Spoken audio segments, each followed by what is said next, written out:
Les conséquences de la résiliation de cette convention minière entre le gouvernement du Burundi et la société BMM sont les conséquences normales lorsqu'il y a tout litige entre deux parties.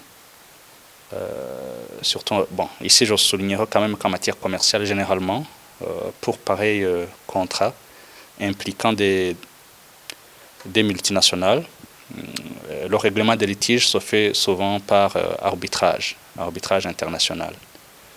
C'est souvent l'une des clauses, des dernières clauses même figurant dans pareille convention.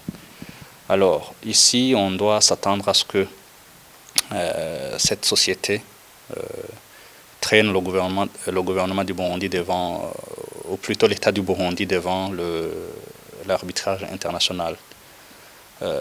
Ici, je dois dire qu'il y a à craindre que, étant donné que durant même la phase des négociations, le gouvernement semblait avoir été dans une position de faiblesse, cette multinationale aurait pu ou a pu insérer une clause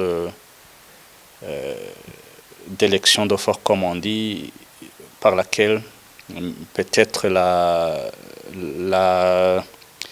l'arbitrage sera effectué au niveau d'endroits un peu reculés par rapport à Bujumbura. Là, je crains que ça pourrait peut-être être au niveau de Singapour, de Hong Kong comme ça. Je n'ai pas eu la convention minière pour la parcourir et voir ce qui est inclus réellement pour être